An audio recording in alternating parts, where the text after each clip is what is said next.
إن الله وملائكته يصلون على النبي اللهم صل وسلم عليه. يا أيها الذين آمنوا صلوا عليه وسلموا تسليما اللهم صل وسلم.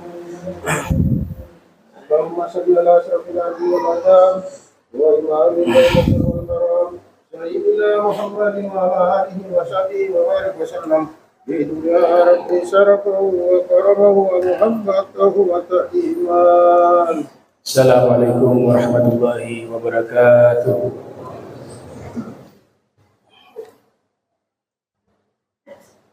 الله أكبر الله أكبر الله أكبر الله أكبر أشهد أن لا إله إلا الله أشهد أن لا إله إلا الله أشهد أن محمدا رسول الله أشهد أن محمدا رسول الله حي على الصلاة حي على الصلاة حي على الفلاح حي على الفلاح.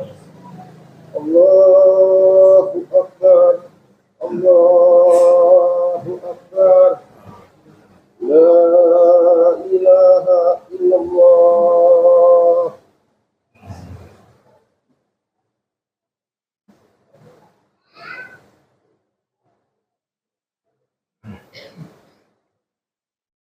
معاشر المسلمين رحمكم الله إنما له رضي الله عنه أنه قال قال رسول الله صلى الله عليه وسلم إن يوم الجمعة خير الأيام وعزيز القرآن خير المساكين النطفتان في مقرة من الظهور وإذا سيئت فله النار ومن يتكلم عنكم ومن يتكلم فقد لغى ومن لغى على ما تلا عزيز والسلام رحمكم الله. اللهم قوي الإسلام من المسلمين والمسلمات والمؤمنين والمؤمنات صلوا على معاذ ذلك برحمتك يا أرحم الراحمين.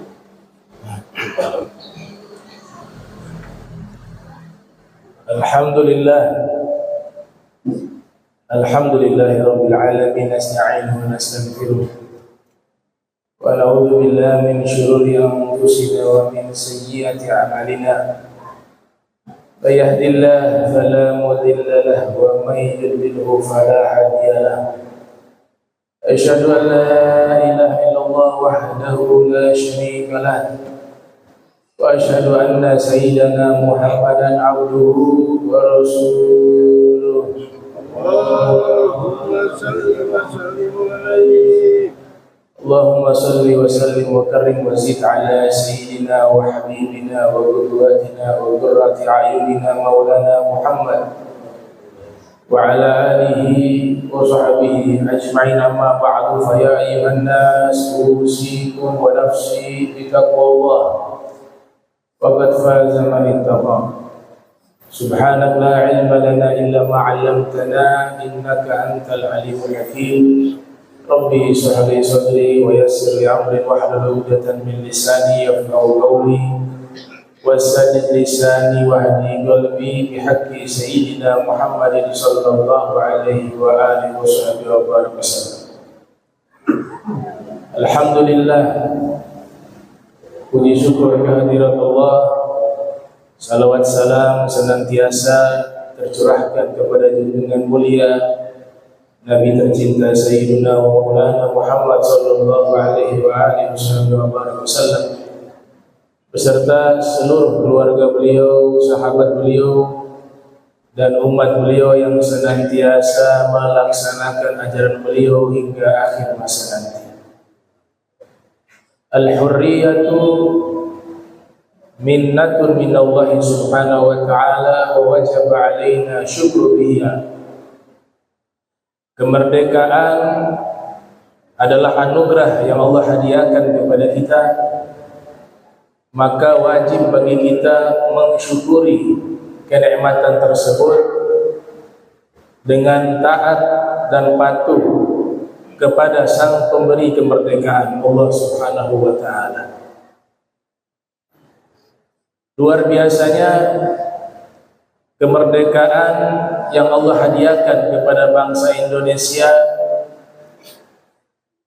itu terjadi di bulan suci Ramadan, bulan yang dimuliakan oleh Allah Subhanahu wa ta'ala. Tepat pada tanggal 9 Ramadan diproklamasikan kemerdekaan Republik Indonesia 17 Agustus tahun 1945. Dan bukan suatu kebetulan. Dalam sejarah Islam pun ada satu peperangan yang amat penting yang menjadi tolak ukur keberhasilan dakwah Islam hingga sampai ke masa kita. Peperangan tersebut terjadi pada tahun 2 Hijriah 17 Ramadan, yaitu Ghazwatul Badar, yang dimana Allah Ta'ala membantu Rasulnya Nabi Muhammad SAW dengan sahabat-sahabatnya dengan dikirimnya pasukan-pasukan dari golongan malaikat. Terjadi pada tanggal 17 Ramadan, Yaumal Furqan, Yaumal Taqal Jam'an. Di hari tersebut adalah hari Al-Furqan, hari bertemunya dua pasukan, pasukan dari golongan orang-orang beriman dan pasukan dari golongan orang-orang musyrikin. Walhamdulillah, pahlawan yang senantiasa Allah Ta'ala munculkan setiap masa tidak akan pernah kehilangan daripada pribadi-pribadi para pahlawan, para pejuang yang nanti puncaknya pahlawan yang paling akhir yang dimunculkan oleh Allah Subhanahu wa ta'ala bagi bumi ini, yaitu Al-Imam Mahdi alaihi salam. Sayyidina Sa'ad bin Abi Waqqas,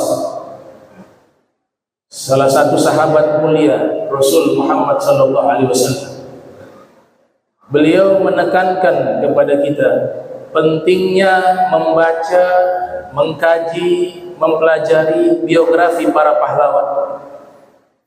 Baik pahlawan itu adalah pahlawan Islam atau pahlawan nasional.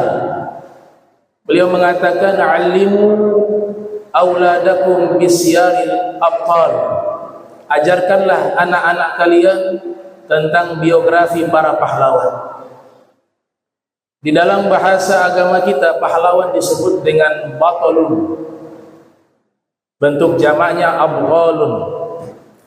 Kami pernah membaca satu buku tentang pahlawan Islam karya Profesor Mahmud Ismail berjudul Heroes of Islam, pahlawan-pahlawan Islam, yang dimana disebutkan kata pahlawan satu akar kata dengan kata batil. Batil diambil dari kata batola yang artinya menghapus, menghilangkan. Sehingga filosofi makna kata pahlawan adalah sosok seorang manusia yang adanya dia membatalkan segala bentuk penjajahan. Dengan adanya dia membatalkan segala bentuk kezaliman. Dengan adanya dia membatalkan segala bentuk diskriminasi. Dengan adanya dia membatalkan segala bentuk ketidakadilan. Maka mereka inilah yang disebut dengan pahlawan yang sesungguhnya. Dan pahlawan yang semacam ini di dalam Al-Quran Allah Ta'ala memberikan definisi pahlawan lebih ideal daripada yang lain. Bahwa pahlawan adalah orang yang mengenal Allah, beriman kepada Allah, dan berjuang di dalam menegakkan kebenaran. Dan yang Allah sifati pahlawan selalu dalam bentuk lafaz para pemuda. Teringat satu ungkapan mengatakan, Syubanul yaum rijalul ghad. Pemuda hari ini adalah pahlawan-pahlawan di masa depan. Kita membaca sejarah kemerdekaan Republik Indonesia tidak lepas dari perjuangan para pemuda. Mereka berjuang dari sejak muda. Ada Hos Cokro Aminoto, Sultan Syahrir, Jenderal Sudirman, Muhammad Hatta, Kiai Haji Dewantoro, Kiai Agus Salim. Itu tertulis dalam kitab sejarah, mereka berjuang sejak dari masa muda. Bahkan dijadikan satu momentum hari perjuangan kemerdekaan dengan sebutan Sumpah Pemuda. Di dalam Al-Quranul Karim, Allah Ta'ala menjelaskan kriteria para pahlawan yang sesungguhnya. Di antaranya di dalam surat Al-Kahf, Allah Ta'ala mensifati pemuda-pemuda yang beriman dengan sebutan innahum fityatun amanu birabbihim wazidnahum huda. Mereka adalah para pemuda yang beriman kepada Allah, maka kami tambahkan petunjuk kepada mereka. Jadi syarat ideal seorang pahlawan, dia beriman kepada Allah Subhanahu wa taala dan dia berjuang, yang diistilahkan di dalam bahasa hadis Rasul Muhammad sallallahu alaihi wasallam sebagai al-mujahid, orang yang berjuang di jalan Allah Subhanahu wa taala. Jika kita tinjau dari sudut pandang agama Islam, dan pahlawan-pahlawan Islam bermunculan baik di negeri Indonesia, banyak dari kalangan para ulama yang menjadi pahlawan. Begitu juga pahlawan di dalam agama Islam, pejuang-pejuang yang ada di masa Nabi Muhammad sallallahu alaihi wasallam, banyak di antara mereka adalah para pemuda. Sebut saja satu sosok pemuda yang ideal disebut sebagai pahlawan, seperti Al-Imam Ali bin Abi Thalib karramallahu wajhah. Beliau seorang pemuda yang soleh, seorang pemuda yang berilmu, seorang pemuda yang berakhlak mulia, dan seorang pemuda yang pemberani, dan seorang pemuda yang pejuang.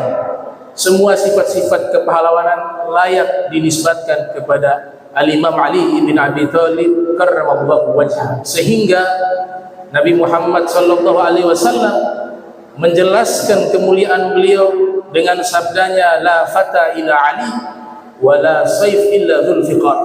Tidak ada pemuda yang hebat seperti Ali bin Abi Thalib, dan tidak ada pedang yang hebat seperti pedang Dzulfiqar. Mereka dari golongan Ahlul Bait Rasulullah SAW sangat banyak menjadi pahlawan. Begitu pula putranya Al-Imam Ali, yaitu Al-Imam Hasan. Tertulis di dalam sejarah ketika beliau secara resmi dibaiat sebagai khalifah. Di pihak yang lain ada kelompok yang mereka membaiat khalifah yang berbeda di Damaskus. Beliau menjaga jangan sampai terjadi konflik antara sesama kaum muslimin. Jabatan itu beliau serahkan kepada pihak yang menginginkan jabatan itu. Dan itu Nabi sudah memprediksi jauh hari di saat beliau masih anak-anak. Nabi katakan, inna hadza ibni sayyid yuslihullahu ta'ala bihi baina fi'atain 'azimatain minal muslimin. Putraku ini, yaitu Imam Hasan, adalah pemimpin yang sesungguhnya. Dengan berkat dia, Allah mendamaikan dua kelompok kaum muslimin yang berkonflik di dalam memperebutkan jabatan. Beliau serahkan jabatan itu untuk mendamaikan umat. Inilah pahlawan yang sesungguhnya. Tidak dalam rangka pribadi, tapi yang dia lihat bagaimana keadaan masyarakatnya, bagaimana keadaan umatnya. Itulah yang dipilih oleh Imam Hasan ibn Ali bin Abi Thalib. Bahkan dikatakan di akhir-akhir beliau meninggal dunia, yang beliau sebutkan adalah masalah maslahat masyarakat dan umat Nabi Muhammad sallallahu alaihi wasallam. Beliau terbunuh, diracun, meninggal dalam keadaan syahid. Allah muliakan sebagai sosok pahlawan yang sesungguhnya. Begitu juga adik beliau Al-Imam Husain ibn Ali bin Abi Thalib.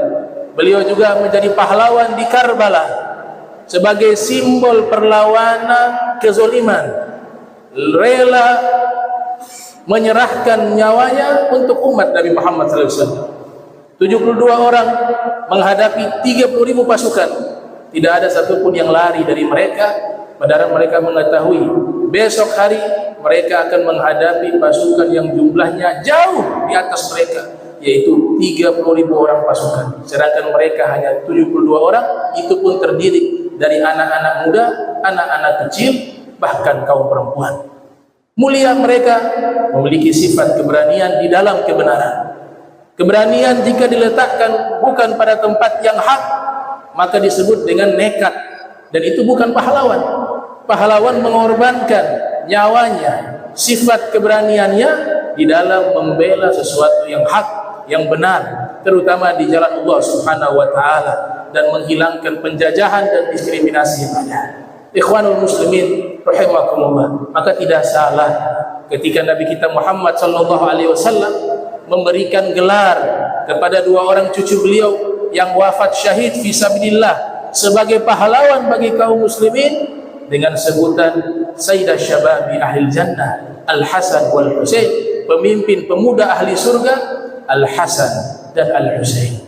Begitu juga sahabat-sahabat baginda Nabi Muhammad sallallahu alaihi wasallam, banyak di antara mereka menjadi pahlawan-pahlawan Islam. Usia mereka tidak lebih dari 40 tahun, seperti Sayyidina Sa'ad, Sayyidina Mu'az bin Jabal, Sa'ad, dan juga Sa'ad bin Abi Waqqas, Sayyidina Umar bin Khattab, Sayyidina Utsman bin Affan.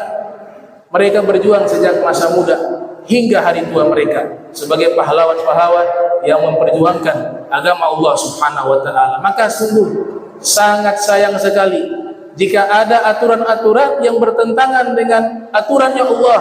Maka agama kita sudah memberikan satu ajaran yang sangat tegas, la ta'ata li makhluqin fi ma'siyatil khaliq. Tidak boleh taat kepada makhluk di dalam rangka bermaksiat kepada Allah Subhanahu wa taala. Ikhwanul muslimin rahimakumullah, Allah munculkan pahlawan setiap generasi, setiap masa. Baik di negeri Indonesia, insya Allah kita husnuzon akan muncul sosok-sosok pribadi yang memiliki jiwa-jiwa pahlawan sebagaimana para pendahulunya. Begitu juga di dalam agama Islam, senantiasa Allah munculkan para pahlawan-pahlawan yang menegakkan kebenaran di muka bumi ini. Salah satu contoh, pemuda yang usianya masih 21 tahun. Nabi 1000 tahun lebih yang lalu pernah bersabda, termuat di dalam kitab Musnad Imam Ahmad bin Hanbal. Beliau bersabda, la tuftahanna al-Konstantinia fala ni'mal amiru amiruha wala ni'mal jaish dalikal jaish. Konstantinopel suatu saat akan dibebaskan oleh raja yang paling terbaik dan pasukannya adalah pasukan yang paling terbaik. Hadis ini menjadi motivasi di setiap generasi. Baik khilafah khulafur rasyidin yang dipimpin oleh Sayyidina Abu Bakar wa Umar wa Utsman wa Ali, kemudian dari tahun 40 sampai 132 Hijriah khilafah Daulah Umayyah. Hadis ini menjadi motivasi utama, program utama setiap khilafah Islamiyah. Begitu juga Daulah Abbasiyah dan Daulah Utsmaniyah. Semuanya memiliki program utama ingin membebaskan Konstantinopel yang waktu itu dikuasai oleh Bizantium Romawi. Namun gagal. Mulai dari masa Khulafaur Rasyidun, mereka tidak punya program secara khusus bisa dilaksanakan membebaskan Konstantinopel karena terjadi konflik internal di dalam, mulai dari zamannya Sayyidina Umar, khususnya Sayyidina Utsman, sampai Sayyidina Ali bin Abi Thalib. Pada tahun 40 Hijriah berakhir masa khilafah Khulafaur Rasyidun, berganti dengan Daulah Umayyah. Dari tahun 40 Hijriah sampai 132 Hijriah, program utama adalah pembebasan Konstantinopel, tapi selalu gagal. Kemudian dari 132 Hijriah sampai 656 Hijriah, Daulah Abbasiyah yang sangat panjang masa khilafah tersebut, itu pun tidak berhasil menaklukkan dan membebaskan Konstantinopel.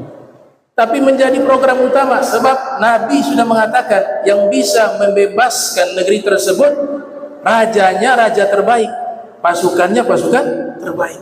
Subhanallah, muncul sosok pemuda yang usianya masih 21 tahun pada waktu itu. Wa fir riwayah 18 tahun, bernama Sultan Muhammad Al-Fatih. Di tangan beliaulah Konstantinopel berhasil dibebaskan dan ditaklukkan. Sejarah mencatat beliau berakidah Asy'ariyah, sama seperti mayoritas umat Islam yang ada di Indonesia. Ulama-ulama terdahulu membawa ajaran ini, akidah Asy'ariyah. Mazhab beliau yang terkenal di Turki di masa itu mazhab Syafi'i dan mazhab Hanafi. Kemudian tarikah beliau mengikuti tarikah kaum Sufi, tarikah Naqsyabandiyah. Salah satu guru beliau Syekh Syamsuddin, itu adalah turunan dari Sayyidina Abu Bakar Siddiq, yang tidak lain adalah mursyid tarikah Naqsyabandiyah dan beberapa tarikah yang lainnya. Sehingga dari sini ulama bisa memahami bahwa jika muncul banyak firqah di dalam ajaran Islam, maka yang sudah mendapatkan jaminan oleh Nabi kita Muhammad SAW mengatakan bahwa raja terbaik adalah beliau, maka tidak mungkin raja terbaik akidahnya itu menyimpang. Tidak mungkin raja terbaik itu masalah hukumnya menyimpang. Tidak mungkin raja yang Nabi katakan raja terbaik ajaran tarikahnya menyimpang. Begitu juga pasukan-pasukannya yang semuanya sama dengan mazhab Muhammad Al-Fatih. Maka sungguh di tangan beliaulah Konstantinopel dibebaskan. Beliau seorang pemuda berusia 21 tahun sehingga diberikan julukan Sahibul Bisyarah An-Nabawiyah, pemegang kabar gembira dari Nabi Muhammad sallallahu alaihi wasallam, yang dimana Nabi mengatakan raja terbaik adalah raja tersebut, pasukan terbaik adalah pasukan tersebut yang membebaskan Konstantinopel. Pahlawan yang muncul setelahnya di akhir zaman bukan pahlawan satu negara saja, tapi dia pahlawan bagi seluruh bumi ini. Siapa dia? Al-Imam Mahdi. Nabi katakan, yakhruju rajulun min ummati wa fi riwayah min dzurriyyati yuwati ismuhu ismi wa ismu abihi isma abi yamla'ul arda adlan wa qista kama muli'at zulman wa jawra yamlikul arda sab'a sinin wa fi riwayah 10 sinin. Nabi katakan di dalam hadis yang derajatnya menurut Profesor Dr. Syekh Ali Jum'ah dan gurunya Sayyid Abdullah bin Muhammad bin Siddiq Al-Gummari, bahwa hadis tentang Imam Mahdi derajatnya hampir mutawatir, gak bisa diingkari. Bahkan sebagian mengatakan derajatnya mutawatir, diriwayatkan oleh banyak ulama dan periwayat hadis, sehingga dia menjadi hadis yang sangat kuat yang tidak bisa diingkari. Dikatakan oleh Nabi, Imam Mahdi akan keluar di akhir zaman, dia dari umatku. Dalam riwayat yang lain, dia dari turunanku. Beliau akan memenuhi bumi dengan keadilan, sebagaimana bumi sebelumnya dipenuhi dengan kejahatan dan kezaliman. Artinya seluruh bumi itu dominan, yang ada pemerintahan-pemerintahan yang zalim, yang mereka menampakkan kezaliman dan ketidakadilan. Sampai saat ini kita bisa saksikan di zaman kita bagaimana saudara-saudara kita di Palestina yang dibantai hingga saat ini, genocide, tapi tidak ada satu sikap yang jelas akan membela mereka dari negara-negara yang selalu menggaungkan hak asasi manusia. Kemana mereka saat ini? Dan memang sudah qadarullah, sudah tercatat di dalam takdirnya Allah, dan sudah diterangkan oleh Nabi Muhammad SAW bahwa yang bisa membebaskan mereka adalah Imam Mahdi. Dan syarat munculnya Imam Mahdi, bumi dipenuhi dengan kezaliman. Maka muncullah beliau penuhi bumi ini dengan keadilan. Nabi menggunakan lafaz bumi, bukan jazirah Arab, bukan negara tertentu. Makna al-ard artinya bumi secara keseluruhan. Pemimpin yang adil sebagai pahlawan bagi seluruh manusia, bukan hanya umat Islam. Para ulama hadis mengatakan semua manusia waktu itu yang hatinya baik akan condong memihak kepada Imam Mahdi. Begitu juga di kalangan kaum muslimin, ada golongan-golongan yang beriman yang mereka mencintai Ahlul Bait Rasul Muhammad SAW. InsyaAllah mereka akan berada satu barisan dengan Imam Mahdi. Usia beliau berapa waktu dibaiat? Disebutkan oleh para sejarawan, para ahli hadis, usianya 30 tahun atau sampai 40 tahun. Usia masih muda, sebagai pahlawan yang nantinya akan memperjuangkan keadilan bagi umat manusia di bumi ini. Dan pahlawan yang terakhir yang Allah turunkan di akhir zaman, yaitu seorang nabi, yaitu Nabi Isa ibn Maryam. Disebutkan oleh Al-Hafiz Ibnu Katsir, ketika beliau diangkat oleh Allah Subhanahu wa taala ke langit, diselamatkan beliau, usia beliau waktu itu 33 tahun. Dan beliau turun ke bumi juga di masa Imam Mahdi, membela Imam Mahdi, bahkan menggunakan syariat Imam Mahdi, yaitu syariat Nabi Muhammad SAW, menjadi umat Nabi Muhammad SAW di usia 30 tahun juga. Maka mereka inilah pahlawan-pahlawan yang akan muncul di sepanjang masa. Allah akan hadirkan untuk memperjuangkan agama Allah, memperjuangkan keadilan, kebaikan bagi seluruh umat manusia, terlebih khusus bagi umat Islam. Barakallahu li wa lakum fil Qur'anil Karim wa nafa'ani wa iyyakum bima fihi minal ayati wa dzikril hakim. وتقبل مني ومنكم تلاوته إنه هو السميع العليم. أقول قولي لي ولسائر المسلمين والمسلمات والمؤمنين والمؤمنات الأحياء منهم والأموات فاستغفروه إنه هو الغفور الرحيم. اللهم صل على سيدنا محمد وعلى آل سيدنا محمد.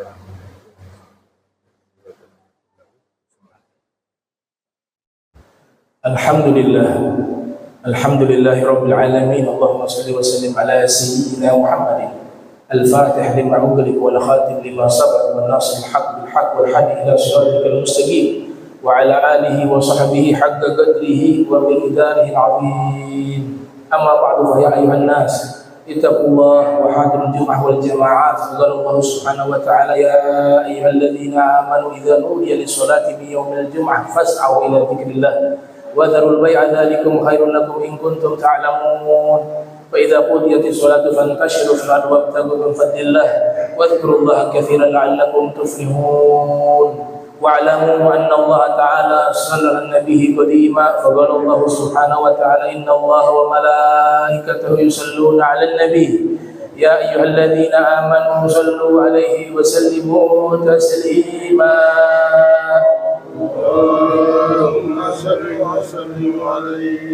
اللهم صل وسلم على سيدنا محمد في الأولين وصل وسلم على سيدنا محمد في الآخرين وصل وسلم على سيدنا محمد في كل وقت وحين وصل وسلم على سيدنا محمد حتى ترث الأرض ومن عليها وأنت خير الوارثين. وصل وسلم على الملائكة المقربين وعلى عباد الله الصالحين من أهل السماوات والأرضين. ورضي الله تبارك وتعالى عن ذوي القدر سيدنا أبي بكر وعمر وعثمان وعلي وسائر أصحاب رسول الله أجمعين والتابعين لهم بإحسان إلى يوم الدين. وانصرنا وارحمنا معهم برحمتك يا أرحم الراحمين. اللهم ادفع عنا والمسلمين الغلاء والبلاء والوباء والفحشاء والمنكر والسيوف المختلفة والشدائد والمحن ما ظهر منها ما بطن من بلدنا هذا خاصة ومن بلدان المسلمين عامة إنك على كل شيء قدير. اللهم انصر إخواننا المسلمين في فلسطين. اللهم انصر إخواننا المسلمين في الشام. اللهم انصر إخواننا المسلمين في بورما. اللهم انصر إخواننا المسلمين في أفغانستان. اللهم انصر إخواننا المسلمين في اليمن. اللهم انصر إخواننا المسلمين في الصين. اللهم انصر إخواننا المسلمين في ديلة. اللهم انصر إخواننا المسلمين من مشارق الأرض ومغاربها بحرها وبرها. اللهم اغفر للمسلمين والمسلمات والمؤمنين والمؤمنات الأحياء منهم والأموات إنك مجيب دعوات وقاضي الحاجة وغافر الذنوب والخطيئة يا أرحم الراحمين. ربنا آتنا في الدنيا حسنة وفي الآخرة حسنة وقنا عذاب النار وادخلنا الجنة مع الأبرار يا عزيز يا غفار يا رب العالمين. وصلى الله على سيدنا محمد وعلى آله وصحبه وبارك وسلم والحمد لله رب العالمين. عباد الله إن الله يأمر بالعدل والإحسان وإيتاء ذي القربى وينهى عن الفحشاء والمنكر والبغي يعظكم لعلكم تذكرون. فاذكروا الله يذكركم والشكر على نعمه الرسول ولكم الصلاة.